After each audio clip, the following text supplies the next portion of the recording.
बारामती हे शहर राजकीय घडामोडींमुळे राज्यभर परिचित असले तरी कऱ्हा नदीच्या शांत किनाऱ्यावर वसलेलं हे ठिकाण समृद्ध आध्यात्मिक आणि ऐतिहासिक वारशांनी नटलेलं आहे.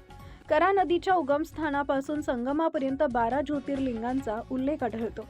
त्यापैकी बारामतीचं ग्रामदैवत असलेले श्री सिद्धेश्वर मंदिर हे विशेष महत्त्वाचं मानलं जातं. या प्राचीन देवस्थानाला यंदा तब्बल 786 वर्ष पूर्ण झाली आहेत. हेमाडपंथी स्थापत्याचा अद्वितीय नमुना यादव काळात बांधलेलं हे मंदिर हेमाडपंथी स्थापत्य शैलीचं उत्कृष्ट उदाहरण आहे. दगडी घडीव बांधकाम, सूक्ष्म शिल्पकला आणि मजबूत रचना ही या मंदिराची वैशिष्ट्ये आहेत. इतिहासातील उल्लेखानुसार यादव घराण्यातील राजा रामदेवराव यादव यांनी इसवी सन 1147 मध्ये मंदिरांच्या बांधकामास सुरुवात केली. सुमारे 90 वर्षाच्या कालावधीनंतर इसवी सन 1237 मध्ये हे बांधकाम पूर्णत्वास गेले. मंदिरातील अखंड शिवलिंग आणि अखंड दगडात कोरलेला देखणा नंदी ही प्रमुख आकर्षणं आहेत. मंदिराच्या कळसाखाली ध्यान धारणेसाठी खास जागा असून तिथं पूर्वी महादेवाची पिंड होती.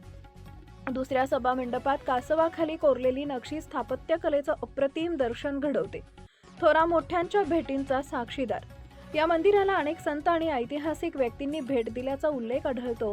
त्यामध्ये संत ज्ञानेश्वर, संत तुकाराम, शहाजीराजे भोसले, छत्रपती शिवाजी महाराज, छत्रपती संभाजी महाराज, मोरोपंत यांसारख्या थोर व्यक्तींचा समावेश आहे. संत ज्ञानेश्वरांनी इथं गणपतीची मूर्ती स्थापित केल्याचं सांगितलं जातंय. तसेच मोरोपंत आणि श्रीधर स्वामी यांनी मंदिर परिसरात बसून लेखन केलं होतं. पूर्वी संत तुकाराम महाराजांच्या पालखीचा मुक्काम देखील याच मंदिरातून होत असे. पेशवेकालीन सनद आणि दाते कुटुंबियांची सेवा. शिवकालानंतर पहिले बाजीराव पेशवे यांनी मंदिराची व्यवस्था पांडुरंग दाते यांच्याकडे सोपवली. तेव्हापासून आज तागायत दाते कुटुंब सिद्धेश्वराची सेवा करतायत. सध्या दाते घराण्याची 12वी पिढी देशसेवेत कार्यरत आहे. इसवी सन 1723 मध्ये बाळाजी विश्वनाथ भट यांनी मोडी लिपीत मंदिरासंदर्भातील सनद लिहून दिली होती. ही ऐतिहासिक सनद आजही दाते कुटुंबाकडे जतन केलेली आहे. दरवर्षी महाशिवरात्र निमित्त इथं भव्य महोत्सव आयोजित केला जातो. विविध नामवंत कीर्तनकारांना निमंत्रित केलं जातं. राज्यभरातून तसेच इतर भागांमधून हजारो भाविक दर्शनासाठी येतात. धार्मिक विधी, अभिषेक, कीर्तन आणि सांस्कृतिक कार्यक्रमांमुळे परिसरात भक्तिमय वातावरण निर्माण होते. सिद्धेश्वर मंदिरातील नंदी हा स्थापत्यकलेचा अद्वितीय नमुना आहे.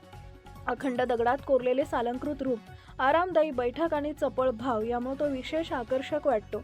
नंदीच्या अंगावर दगडात कोरलेली झूल व घुंगराची नक्षी, एक कान पाहणाऱ्याकडे तर दुसरा महादेवांकडे वळलेला, 12 फूट लांब व 12 फूट रुंद ओटा, 2.5 फूट उंच जोता, 3 कप्प्यात रचना, नंदीची उंची 6 फूट, 1.25 फूट उंचीची शिंग, 11 इंचाचं कान, गळ्यात 5 इंचाची घंटी व 50 घुगरांचा बाजूबंद, 13 दगडी कमान्यांची मेघ डंबरी, चारही बाजूंना हनुमान व नक्षीकाम केलेले खांब, ही संपूर्ण रचना प्राचीन शिल्पकारांच्या कौशल्याची साक्ष देते. अशाच नवनवीन बातम्या पाहण्यासाठी बारामती वार्तापत्र चॅनलला लाईक करा, शेअर करा, सबस्क्राईब करा आणि बेल आयकॉन प्रेस करा.